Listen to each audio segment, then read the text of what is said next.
Pemirsa, nasib malang dialami selebgram sekaligus pengusaha Aina Aziz Lutfiani. Niat hati ingin membuat jera seorang wanita yang diduga menjadi selingkuhan suaminya, justru ia dilaporkan ke pihak berwajib dengan dugaan penganiayaan.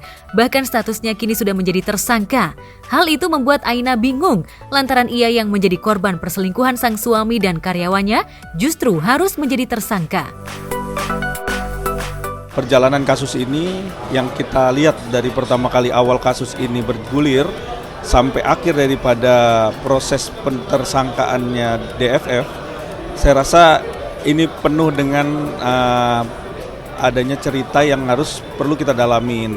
Artinya bahwa kenapa seorang yang pelakor bisa memtersangkakan klien saya, Aina. Itu kan harus perlu dipertanyakan, apakah benar proses tersangkanya ini, apakah materialnya cukup. Nah, itu yang perlu kita sama-sama mengawal kasus ini, sehingga benar-benar kasus ini bisa secara transparan dan benar-benar secara objektif pihak Polsek Bekasi Selatan bisa menyelesaikan kasus ini dengan baik. Ya. Ini berawal dari kejadian perzinahan yang dilakukan suaminya dari Bu Aina dan perempuan inisial DF.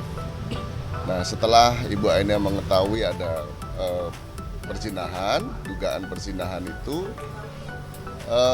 Ibu Aina indikasinya melakukan kekerasan terhadap perempuan ini, gitu, sehingga saling melapor, gitu. Ini sekaligus juga pembelajaran untuk masyarakat, edukasi untuk masyarakat. Apapun yang terjadi tidak boleh melakukan langkah-langkah sendiri, ya, yang kemudian nanti berdampak pada dirinya sendiri.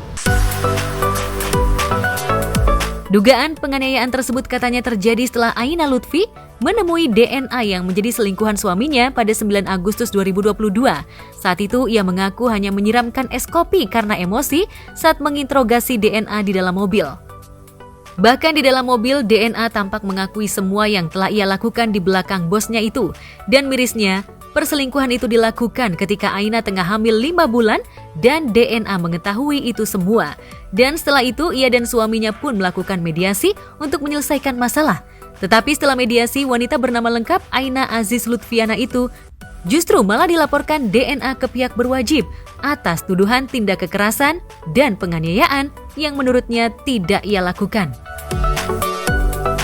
Mana kamu? Di Bogor juga? Di Bogor. Waktu saya telepon suami saya di rumah keluarganya, kamu nunggu di mana? Saya nunggu di mobil. Di Bogor berapa kali? Apanya? Berapa kali kamu di Bogor? Berapa kali? Cuma sekali, Bu. Karena kan nyampe malam, Bu, di sana, Bu. Udah sering ya? Di mana lagi? Di Bekasi mana lagi? Udah, Bu, hanya di Spring Lake aja. Jadi waktu saya samperin si karyawan saya ini dengan membawa bukti yang ada, saya tanya maksudnya, kamu ada hubungan apa sama suami saya gitu. Awalnya dia nggak ngaku, sampai akhirnya saya kasih lihat, saya udah punya bukti gitu. Saya sudah membawa berkas untuk lanjut ke kepolisian. Saya akan melaporkan kalian berdua. Dari situlah akhirnya dia mengaku. Awalnya saya pengen bicara baik-baik, cuma ada beberapa pertanyaan yang dijawab akhirnya membuat saya emosi karena posisi saya lagi hamil kan. Posisi saya lagi hamil, saya nggak bisa kontrol emosi. Akhirnya terjadilah itu video yang sekarang viral, saya ngelabrak pelakor nyiram RS kopi itu. Suami aku udah ketangkep basah, udah nggak bisa ngomong karena di posisinya pelakornya udah aku bawa ke kantor polisi, aku udah bawa bukti. Udah pilihannya cuma kamu mengakui ya, dan kita cerai waktu itu. Tentu saja kejadian yang sudah beberapa bulan berlangsung ini viral di jejaring maya. Aina pun akhirnya tak tinggal diam. Ia akhirnya melaporkan DNA dan suaminya ke polisi dan tersiar kabar jika status DNA dan suaminya juga bakal dinaikkan menjadi tersangka.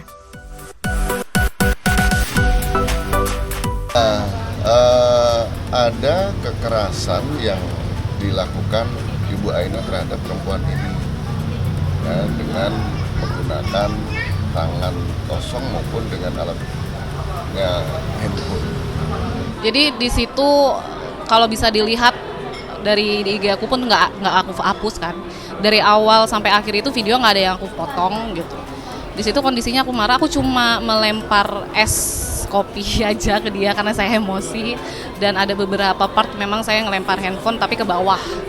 Nah, nggak ada namanya saya adegan tangan di daerah dada itu nggak ada sama sekali kalau bisa dilihat ya. Gitu. Ini dua-dua laporan polisi yang kita tangani ini sudah naik penyidikan, sehingga ya klarifikasinya sudah, ya kan, di proses penyelidikan kan ada klarifikasi. Para pihak sudah kita lakukan klarifikasi. Bahkan sekarang sudah naik penyidikan, tentu nanti kita akan tentukan tersangkanya. Di kasus penganiayaan, Ibu Aina sebagai tersangka, di kasus perzinahan suami dan Ibu Aina sebagai tersangka, dan perempuan inisial DF itu juga akan kita jadikan tersangka. Tiga-tiganya.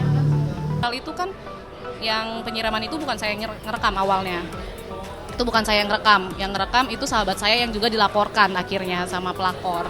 Jadi yang dilaporkan ini bukan hanya saya sebagai istri sah, tapi teman saya, sahabat saya, adik saya, ibu saya juga ikut dilaporkan. Gitu sama pelapor. Jadi banyak banget nih laporannya yang benar-benar nggak masuk akal. Tak ada yang menyangka kisah miris yang dialami Aina ini terjadi. Apalagi Aina tak menyangka jika DNA, wanita kelahiran tahun 99 itu, bisa menjadi pelakor. Lantas bagaimana langkah selanjutnya Aina menghadapi laporan dari DNA? Akankah ia bakal mengeluarkan semua bukti-bukti yang sesungguhnya terjadi? Hingga semua itu pada akhirnya bakal menjadi bumerang bagi DNA. Saya baik-baik dari awal gitu. Maksudnya kita juga hubungannya baik, dekat juga, tapi ternyata di belakang mengkhianati saya itu. Seharusnya bisa cepat ya, sesuai dengan saya juga mendapatkan status tersangka gitu. Karena kan sebenarnya kasus ini merujuk dengan adanya dugaan saya melakukan penganiayaan berat itu karena adanya perselingkuhan, perzinahan tersebut gitu. Kalau tidak ada itu tidak akan ada. Seharusnya adil gitu loh.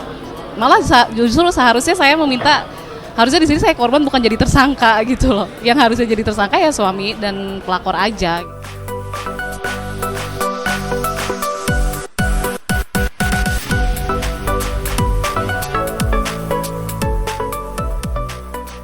Nasib malang juga dialami oleh Aisyah Hijanah, konten kreator sekaligus influencer dan juga pendiri bisnis fashion muslimah dari negeri jiran Malaysia. Di media sosial ramai dan viral jika dirinya dikabarkan dipoligami oleh sang suami Alif. Yang paling miris, ia dipoligami ketika dirinya tengah hamil anak ketiga. Tak ada yang menyangka jika Alif menikah lagi tanpa sepengetahuan istrinya. Dan yang cukup mencengangkan adalah wanita yang dinikahi Alif sebagai istri keduanya adalah karyawannya sendiri dan merupakan orang kepercayaan Aisyah. Tentu saja perselingkuhan hingga praktek poligami itu memantik emosi warganet. Apalagi Aisyah dan Alif dikenal sebagai selebgram yang sama-sama kerap membagikan konten edukasi hingga potret kemesraan dan kekompakan mereka di akun Instagram masing-masing.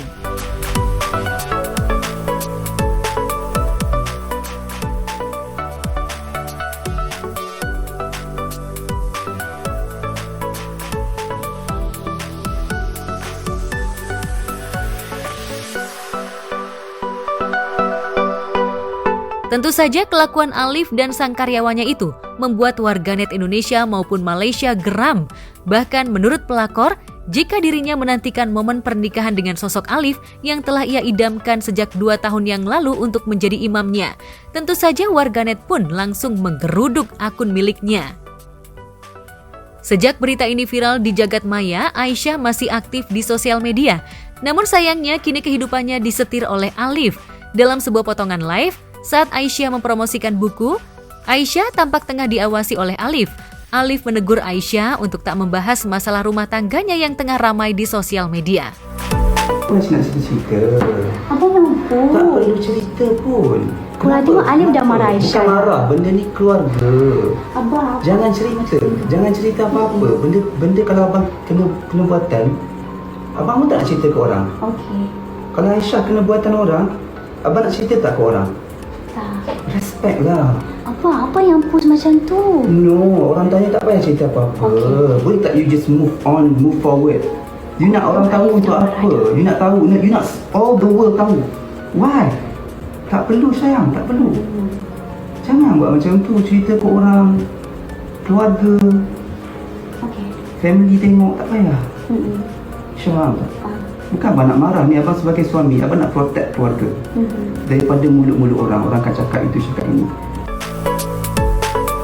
Menanggapi teguran dari suaminya itu, Aisyah tampak mengangguk dengan lembut tanpa marah sedikit pun. Namun Alif masih saja terus ngomel kepada Aisyah. Sontak saja potongan live itu menuai reaksi dari warganet dan merasa iba kepada Aisyah. Sedihnya karena mungkin mereka ibaratnya couple goals gitu lah ya, di sosial media sering menunjukkan betapa suaminya cinta banget sama istrinya dan mereka pasangan yang romantis, tapi sayang sekali ternyata di balik itu banyak kejadian-kejadian yang nggak kita tahu sampai ada istilahnya muncul berita yang seperti ini. Aku sebagai wanita ngerasa sedih dan terpukul juga ya, jadi kayak aku sebagai seorang perempuan yang belum nikah kan jadi kayak makin insecure dan makin takut gitu, kayak apakah rumah tangga itu menyeramkan itu gitu ya. Sebenarnya kalau soal poligami gue agak bingung juga ya untuk komentarinnya, tapi satu hal sih, ini kan soal pilihan ya. Kalau gue sebagai perempuan terus terang aja pilihan gue adalah gue nggak mau. Tapi kalau misalnya ada perempuan lain yang mungkin memang rela-rela aja, ya nggak apa-apa aja sih sebenarnya kan, karena dalam Islam juga boleh gitu kan.